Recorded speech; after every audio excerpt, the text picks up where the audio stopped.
예, 오늘은 잠언 15장을 마무리하면 좋을 것 같으네요. 24절부터입니다.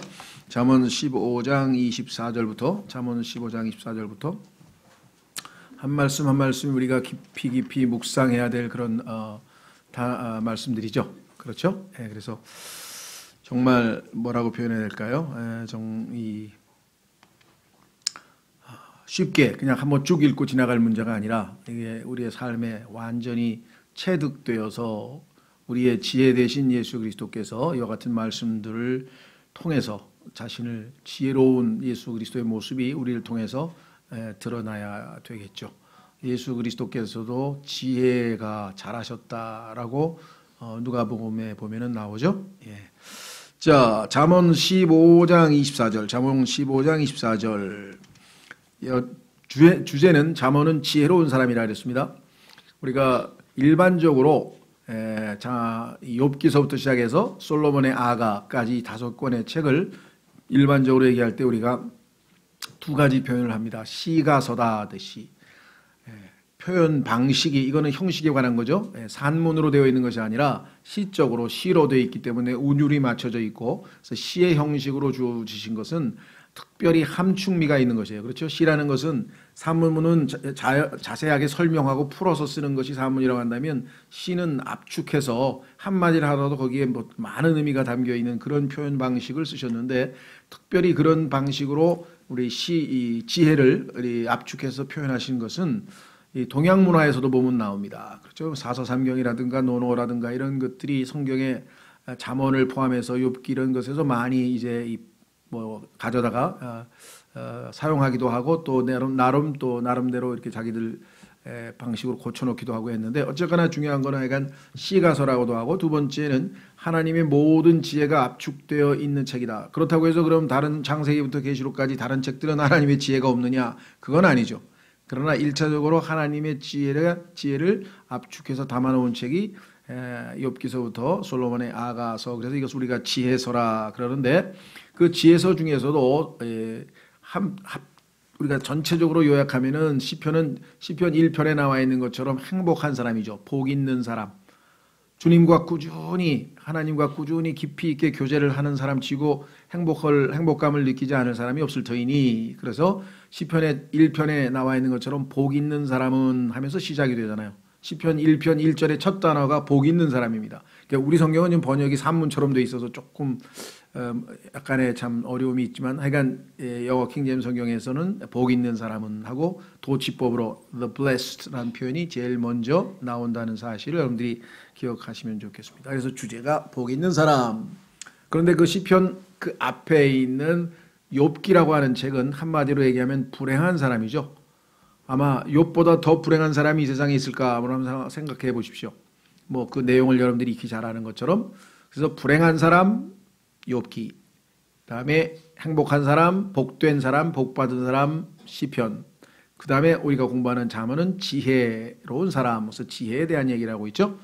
전도서는 불행하게도 세상적인 사람이죠. 여러분 잘 아시는 것처럼 헛되니 모든 것이 헛되도다.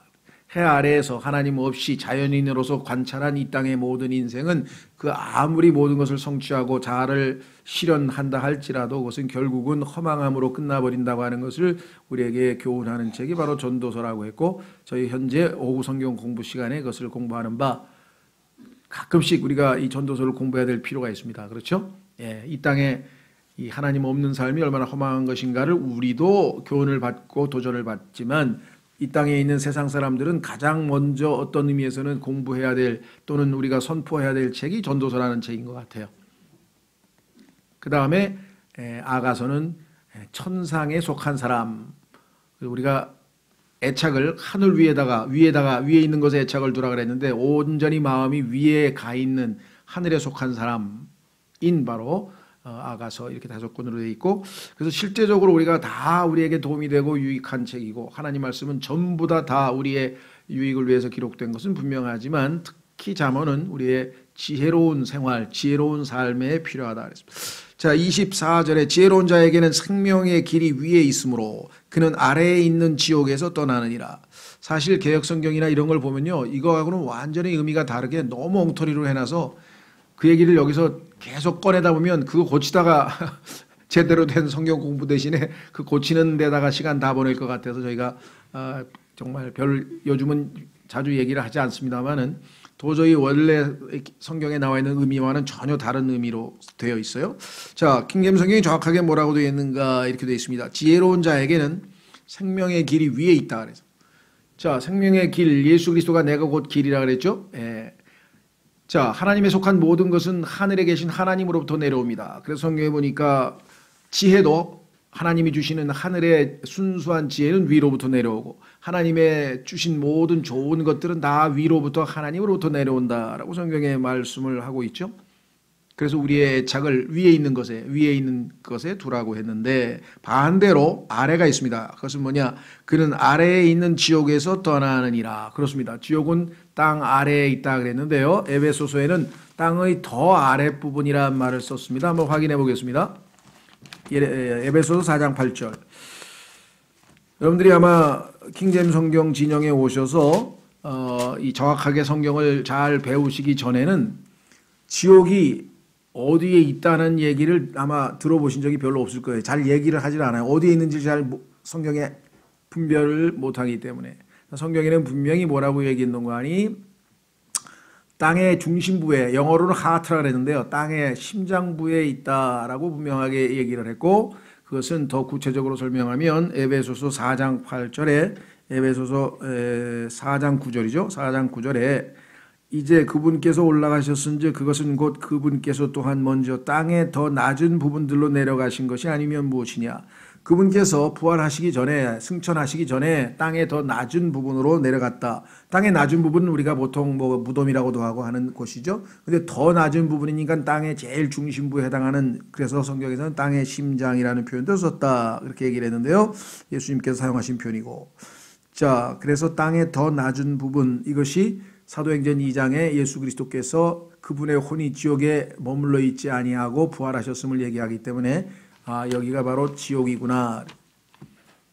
저희 교회에 왔던 한 형제가, 지금은 저희 뭐 오래전에 저희 교회를 떠났습니다만은 그 형제가 가끔 가다가 뭐라 그럴까요? 자기가 내가 여기 오기 전에는 지옥이 어디 있는지를 몰랐는데 여기 와서 지옥이 어디 있는 걸 처음 알았다고, 뭐 몇십 년 교회를 다녔는데 이제 처음 들어봤다고 하면서 자주 그런 얘기를 해서 저도 가만히 생각하니까 일반 교회 다닐 때 지옥의 위치에 대해서나 뭐 이런 걸 들어본 적이 거의 없는 것 같아요.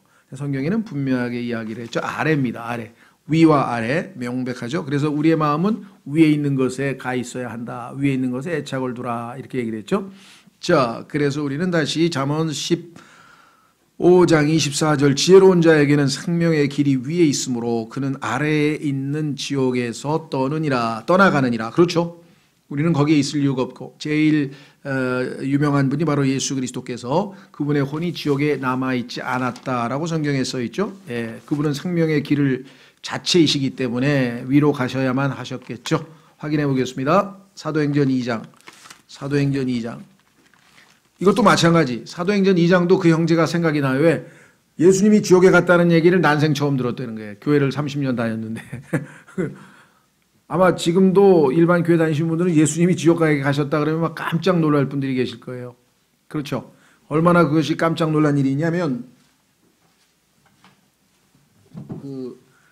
여러분들이 그 개역 성경에 이렇게 보시면 맨 앞에 그 사도신경이 있고 또 맨 뒤에 가면 뭐 십계명이나 아니면 뭐 그런 이 것들이 하나 인쇄되어 있습니다. 그렇죠? 예. 찬송가에도 인송되어 있고, 찬송가에 딱 펼치면 사도신경이 왼쪽에는 영어로 되어 있고 오른쪽으로는 한글로 되어 있고. 근데 영어 성경에는 분명히 전능하사 천지를 뭐 창조하신 하나님 아버지를 내가 믿사오며 하면서 쫙 내려가다가 분명히 뭐라면은 그분께서 죽으신 후에 장사되시고 지옥에 내려가셨다가 사흘 만에 부활하셨다 해서 지옥에 내려가셨다는 말이 영어에는 있어요. He descended into hell 이렇게 되어 있는데 우리말은 그거를 믿을 수가 없어서 예수님이 왜 지옥을 가냐, 그게 이해가 안 되는 거죠.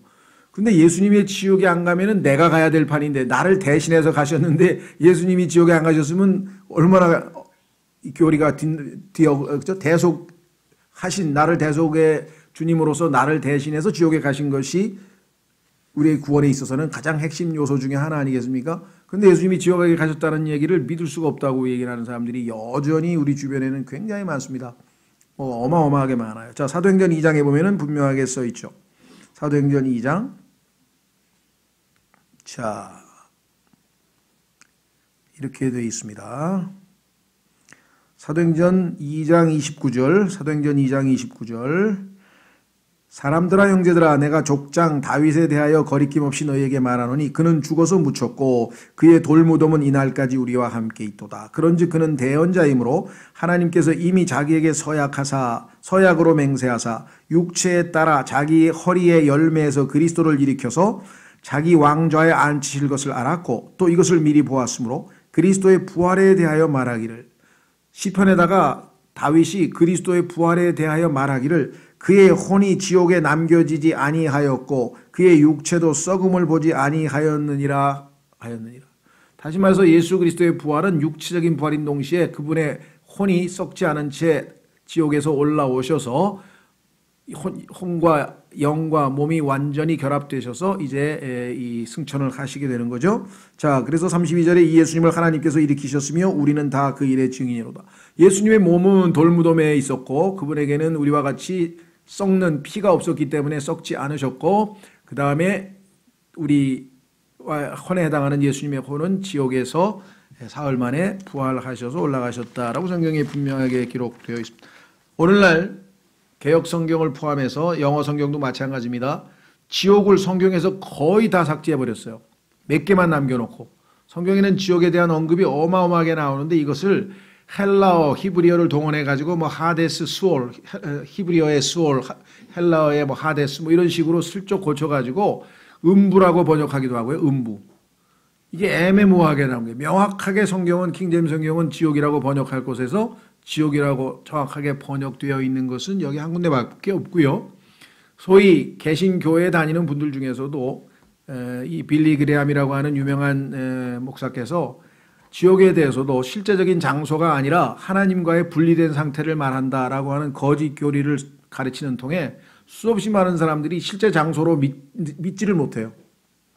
지옥도 실제 장소고요. 땅 아래. 하늘도 실제 위에 있는 셋째 하늘에 있는 실제 장소입니다. 하나님과 분리된 상태라고 하면 이 세상에 있는 모든 사람들이 지금 하나님과 분리되어 있죠. 우리는 예수 그리스도를 믿고 하나님과 연합되어 있는데, 하나 되어 있는데, 그러면 하나님과 분리된 상태가 지옥이라 그러면 이 세상에 이렇게 잘 먹고 잘 살면서 그러면 다 지옥 가고 지옥에서 살고 싶다 그러겠네.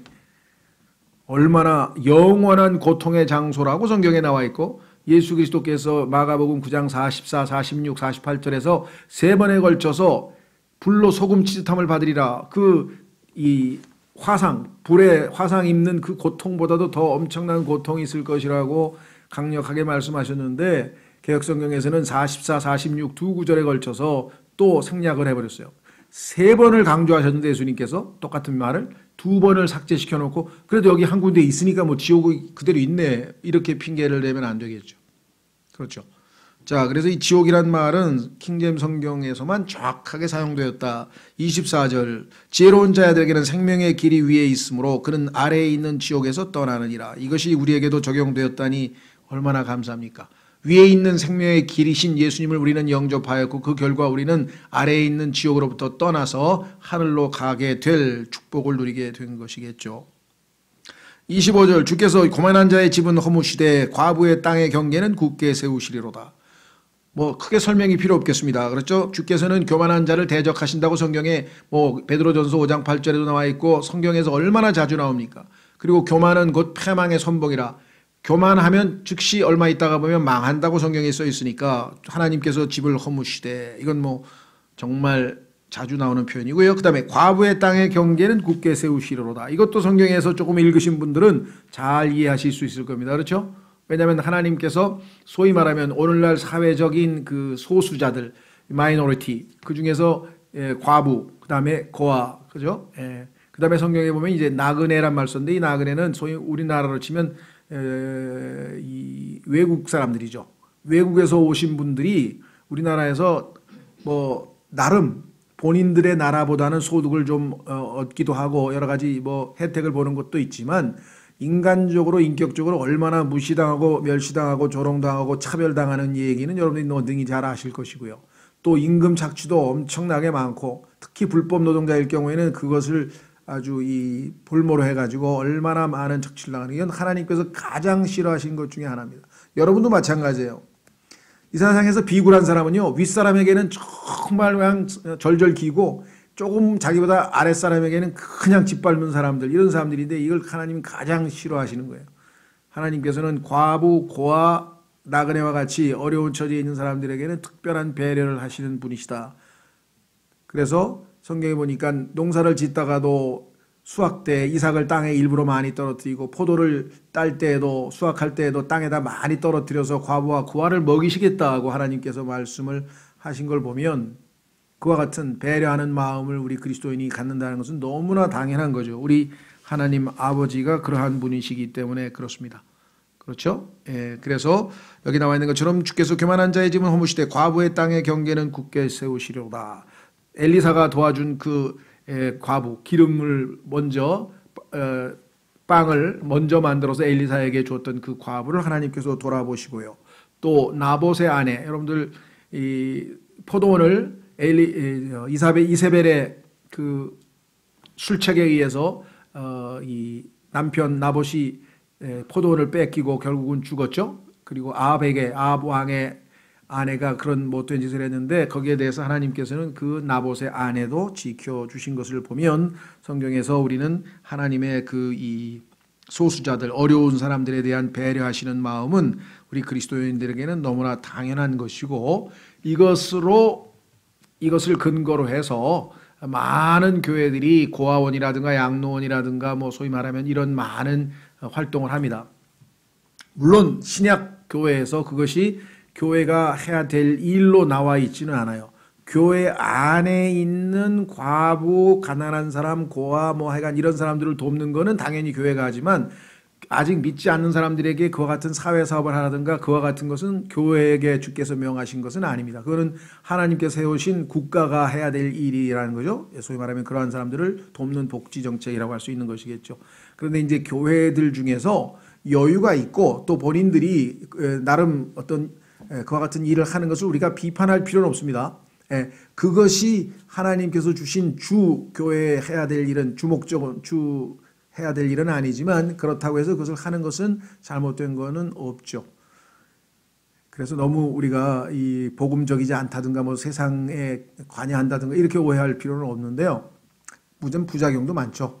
이런 이 복지시설을 만들어 놓고 그 사람들의 국가에서 나오는 무슨 이 보조금을 뭐 갈취한다든가 뭐 이런 엉터리 같은 목사나 이런 사람들이 또 우리 사회에 엄청 많습니다. 그래서 방송이나 뭐 PD수첩이나 뭐 이런 데 보면은 국가 보조금을 갈취하는 그러한 이 기독교 이런 이렇게 그 복지 단체가 너무 많아서 많은 욕을 먹고 있기는 합니다만은, 그래도 또 애써서 많이 희생하고 돕는 선한 단체들도 많이 있죠.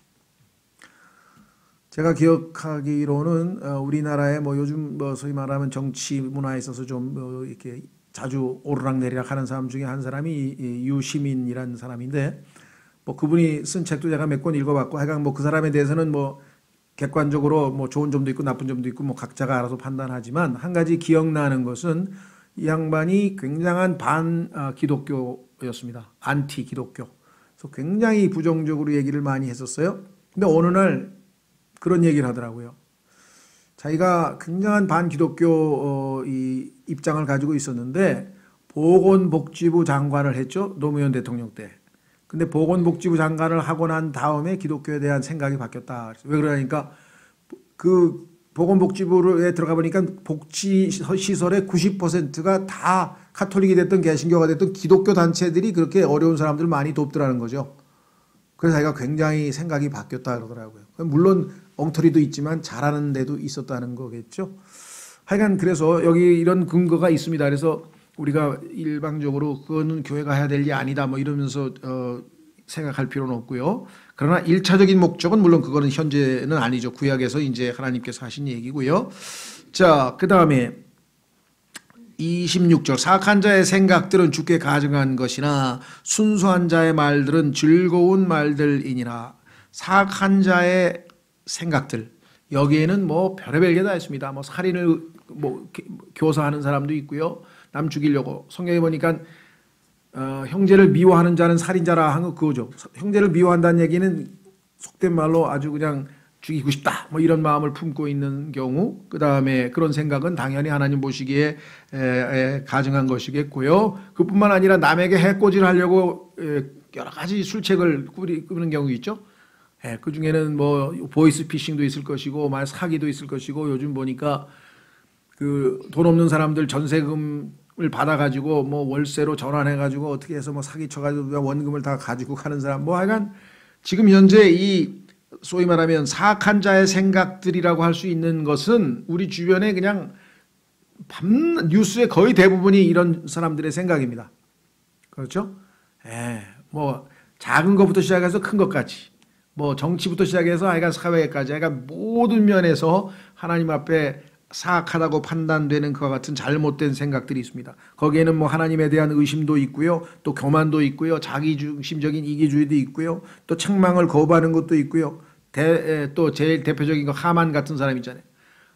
이렇게 해서 내가 훌륭한 사람을 하나님 내가 왕이 포상을 해야 되겠는데 그 사람에게 어떻게 해야 되겠느냐 그러니까 속으로, 야, 왕이 포상할 만한 사람이 나밖에 누가 있겠어? 하면서 자기인 줄 알고 착각해가지고 왕의 옷을 벗어서 뭐 입히고 하면서 막 했던 그 교만했던 이 하만 같은 것도 있고, 그러니까 뭐 달리 뭐 설명할 필요가 없이 사악한 자의 생각들은 주께 가증한 것이라, 주께 가증한 것이다.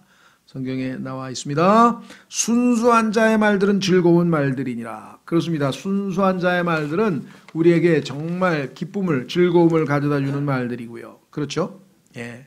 그래서 우리는 이 말 한마디가 얼마만큼 우리의 이 대인 관계에 있어서나 우리의 사회 생활에 있어서의 결정적인 영향력을 끼치는가. 순수한 자의 말들. 순수한 자라고 하는 것은 계산하지 아니하고 뭔가 따지지 아니하고, 그렇죠? 순수한 올바른 동기에서 사랑이라는 동기로 인해서 무슨 일이든지 하는 사람을 순수한 자라고 하는데, 그렇지 않고 뭘 하나를 하더라도 계산하는 사람이 있잖아요.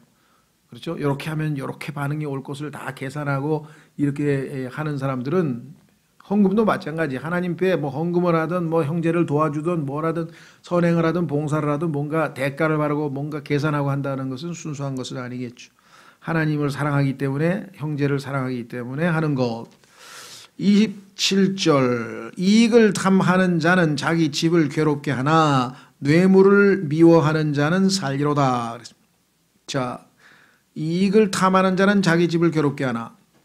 우리 주변에서 이익을 탐내다가 하여간 이 정말 이 가족 전체를 아주 어려움에 빠뜨리게 하는 사람들이 우리 주변에 얼마나 많습니까? 그렇죠? 탐욕으로 인해서, 심지어는 성경에서 탐욕은 우상 숭배라고 두 번에 걸쳐서 에베소서와 골로새서에서 말씀을 하고 있는 것을 보게 되면요. 자, 정말 우리 현대 이 자본주의 사회에서 이익을 탐하는 것, 이거 참 열심히 일을 해서 이익을 얻고 그것으로 자신의 가족을 부양하고, 이것은 뭐 너무나 정당한 것이고 좋은 것인데, 여기서 탐한다고 하는 것은 옳지 않은 방법으로, 그렇죠? 또 자기의 들인 노력보다 훨씬 더 많은 것들을 얻어내려고 하는 술수를 얘기하는 겁니다. 이익을 탐하는 자는 자기 집을 괴롭게 하나. 우리 주변에도 이것 때문에 지금 감옥에 가 있는 사람이 얼마나 많습니까? 아마 요즘에 강도나 이런 사범보다도 경제사범이 아마 감옥에 제일 많이 가 있을 거예요. 이익을 탐하는 사람들은 결국은 다 그런 데로 가더라고요. 자, 그 다음에 뇌물을 미워하는 자는 살리로다. 그렇습니다. 이 뇌물을 미워하지 않고 이익을 탐하는 사람들이 성경에 굉장히 많이 나오는데, 대표적인 사람은 그 유명한 악한이라는 사람이었죠. 그래서 바벨론제 그 옷과 금덩어리를 받고 싶고, 또 게하시도 마찬가지. 나만한테 가서 시키지도 않았는데 가서 우리 주인이 달라 그러더라고 하면서 받아온 사람도 있고요. 또 가론 유다 같은 사람도 있었고요. 그다음에 아나니아 삽비라 같은 사람도 있었고, 성경에 보면은 많이 있습니다. 그렇죠? 예, 그래서 이익을 탐하는 사람들은 자기 집을 괴롭게 하나 뇌물을 미워하는 자는 살리로다. 뇌물을 미워하는 사람 중에 대표적인 사람들은 성경에 뭐 여러 나오는데요. 그 중에서 한 구절만 한번 찾아보겠습니다. 자, 사무엘상 12장 3절. 사무엘상 12장 3절에 가면 종교 지도자요 정치 지도자였던 사무엘이 자신의 백성들에게 얘기합니다. 우리 시대에 이와 같은 종교 지도자와 정치 지도자가 있다면 대한민국이 참 깨끗하고 하나님에게 복을 받을 텐데, 자, 사무엘상 12장 3절, 사무엘상 12장 3절. 사무엘이 마지막 자기 백성들 앞에서 이와 같이 이야기를 합니다.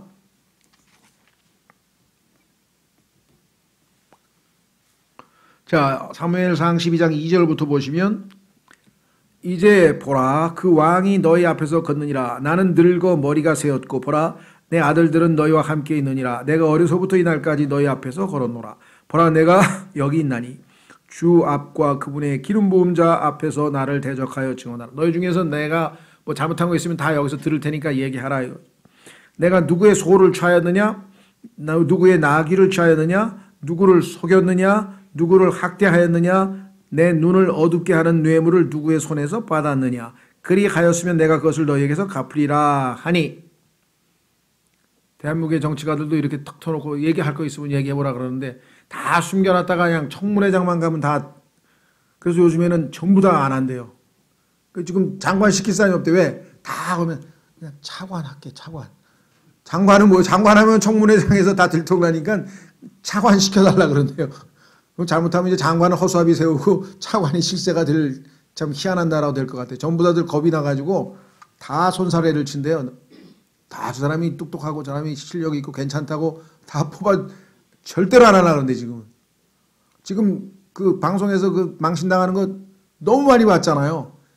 그 정말 얼마나 인격적으로 모독적인 말을도 듣습니까? 그 국회의원들이 아주 막 그냥 거칠게 막 몰아붙일 때 보면 뭐 정말 수치스러울 거 아니에요. 물론 자기가 잘못한 거지만. 근데 이 세상에서 그렇게 다 까발려가지고 먼지 안 나는 사람 누가 있겠어요?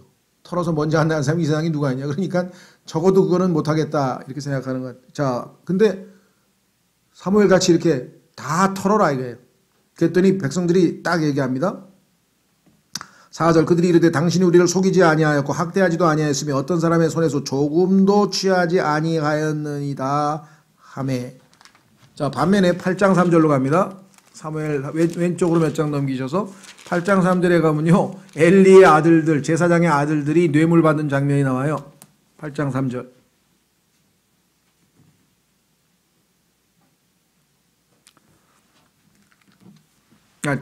사무엘의 아들들, 죄송합니다. 사무엘이 자신의 아들들의 농사는 좀 잘못 지었네요. 자, 사무엘상 8장 1절에 사무엘이 늙어서 자기 아들들을 이스라엘의 재판관으로 삼았는데 이제 그의 맏아들의 이름은 요엘이요 둘째 아들의 이름은 아비야더라. 그들이 부엘세바에서 재판관이 되니라. 그의 아들들이 그의 길들로 걷지 아니하고 옆으로 돌이켜 이익을 추구하며, 아까 이익을 추구하지 말라는 이익을 추구했죠. 뇌물을 취하고 재판을 굽게 하니라. 이와 같은 일들이 이스라엘에게 있었습니다. 다시 돌아옵니다. 28절, 의로운 자의 마음은 대답을 하려고 연구하거니와 사악한 자의 입은 악한 것들을 쏟아내느니라. 사악한 자의 입에서 악한 것들이 나오는 거예요. 마음이 사악한 자니까 사악한 것이 속에 들어있고 그것이 입으로 나올 때 뭐 악한 것이 쏟아져 나오는 거야. 당연한 시문대로 거둔 것이 인과응보니까. 다만 의로운 자의 마음은 대답을 하려고 연구하거니와, 이 연구한다는 말이 아마 성경에 딱 2번 나온 것 같은데 제 기억으로는 확실치는 않습니다만은, 우리가 디모데후서 2장 15절에서 하나님의 진리의 말씀을 연구하라 했을 때 스터디란 말이 한번 나오고요. 여기에 지금 한번 더 나온 것 같아요. 그러니까 의로운 자의 마음은 누군가가 우리에게 뭔가를 물어보면 거기에 대해서 정직하게 답을 하기 위해서 연구를 한다 그랬어요. 부지런히 탐구해서 잘 살펴서. 그렇죠? 그래서 베드로전서 3장 15절 가보겠습니다. 여러분들이 성경 공부를 하는 목적 중에 하나는 바로 이것입니다. 물론 1차적으로는 여러분이 주님을 알아가기 위해서 성경 공부를 하는 것이죠. 제일 중요한 목적은 말씀을 통해서 예수 그리스도가 어떠한 분이신가를 알아가기 위한 것이고, 또 하나님께서는 어떠한 생각을 가지고 계신지 하나님의 생각을 우리가 배우기 위해서시고, 그 다음에 우리 주변에 정직하게 묻는, 질문하는 사람들에 대해서 답변을 해주기 위해서. 베드로전서 3장 15절, 베드로전서 3장 15절. 오직 너희 마음속에서 주 하나님을 거룩히 구별하고 너희에게 너희 속에 있는 소망의 이유를 묻는 사람에게 온유함과 두려움으로 대답할 것을 항상 예비하며. 소망의 이유, 당신이 죽으면 하늘나라 간다고 확신하고 있고 당신은 뭐 예수님을 만날 거라고 하고 있고 뭐 등등등등 어떻게 이렇게 자신 있냐 이렇게 물어보면 여러분들이 어떻게 해서 어떻게 예수님을 믿었고 어떻게 성경적으로 답을 할 수 있어야죠. 그렇죠?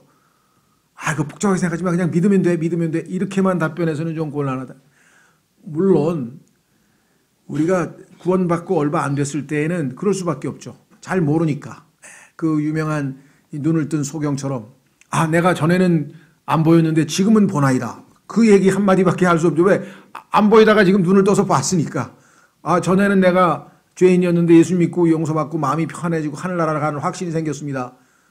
그러면 왜 그렇게 생겼는지를 설명을 해줘야 될 거 아니겠어요? 그래서 우리가 하나님 말씀을 부지런히 공부하는 이유 중에 하나겠죠. 그렇죠? 자, 다시 돌아옵니다. 29절. 주께서 사악한 자는 멀리 하시되.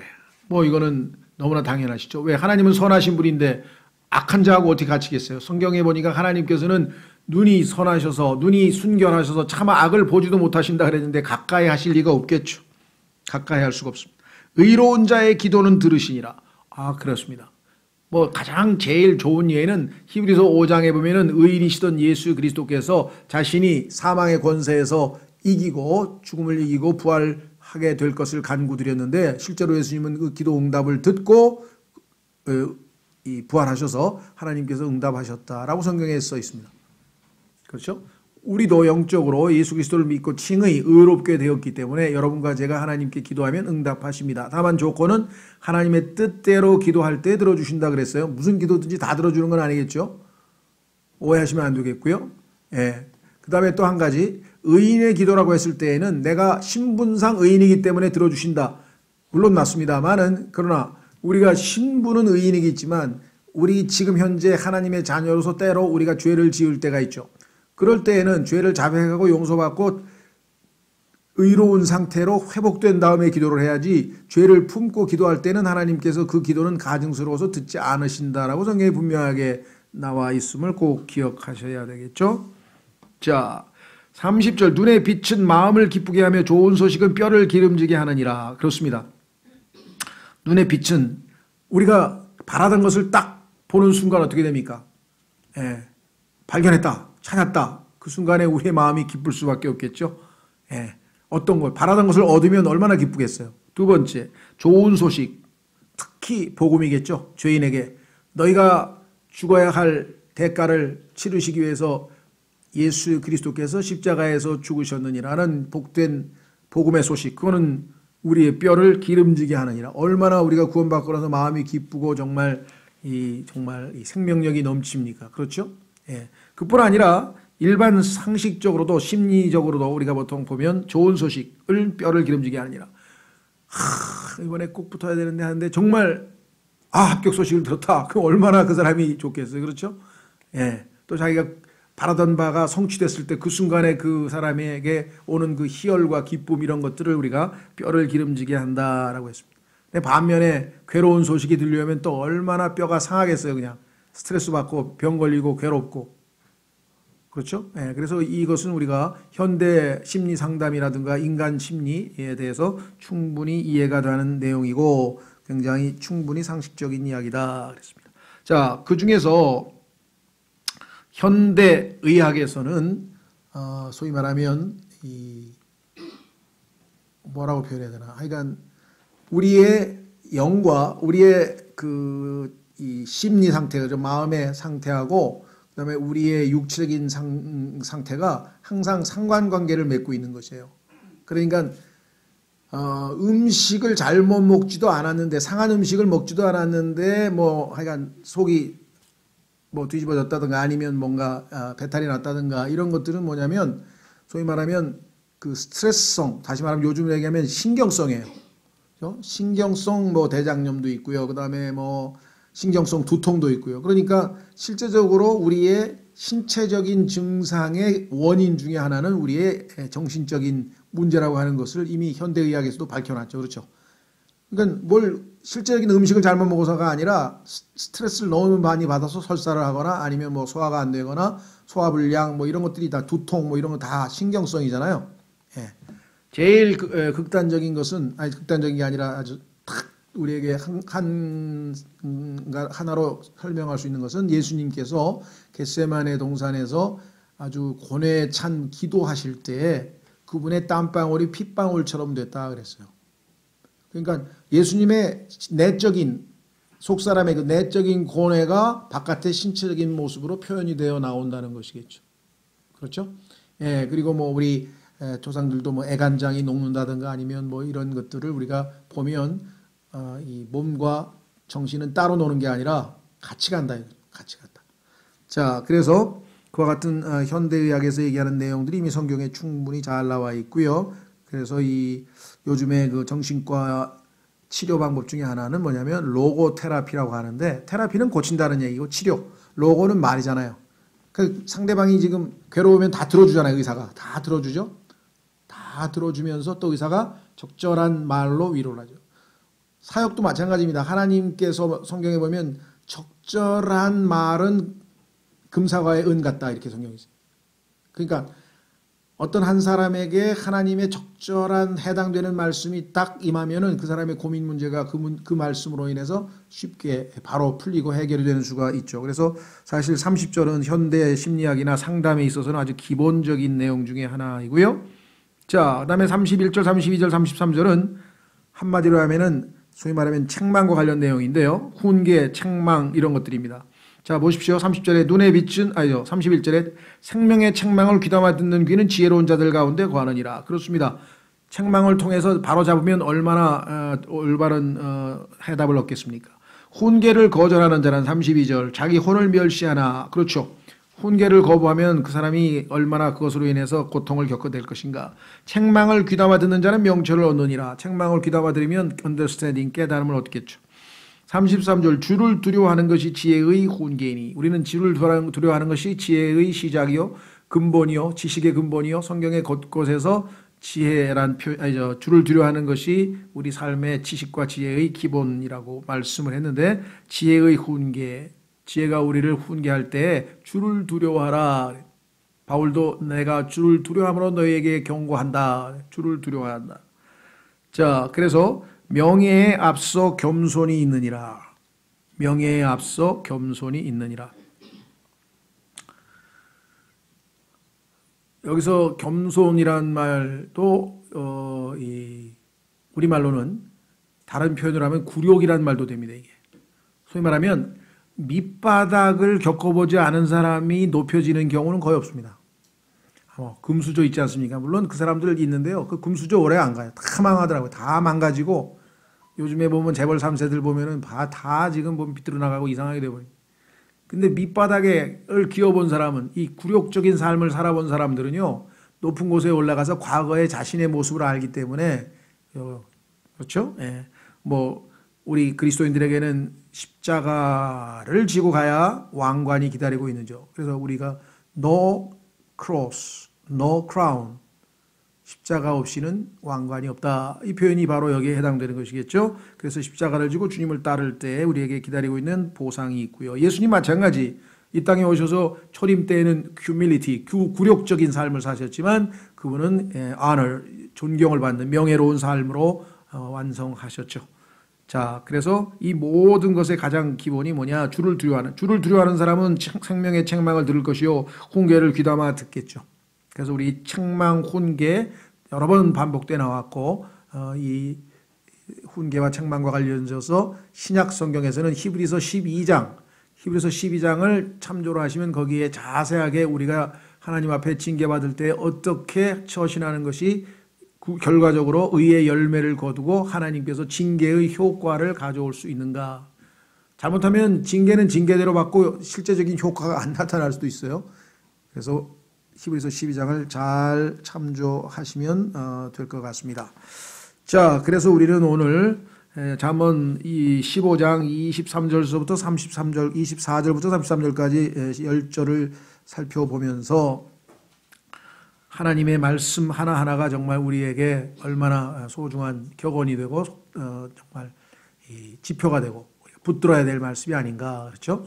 요즘에 보면은 뭐 사람들이 이 뭐 트위터라든가 뭐 아니면 SNS 같은 경우에 뭐 요즘에 뭐 길게도 씁니다만 옛날에는 짧게 뭐 이렇게 한마디씩 할 때 보면 아주 좀 명언 같은 우리에게 뭔가 딱 마음에 와닿는 글들을 자주 잘 쓰시는 분들이 더러 있습니다. 예, 그것도 뭐 당연히 우리에게 도움이 되겠죠. 그러나 성경의 이 짧은 경구처럼 우리 마음에 직접적으로 와닿고 우리의 삶에 바로바로 적용할 수 있는 말씀들이니까 깊이 있게 묵상해 보시면 좋을 것 같고요.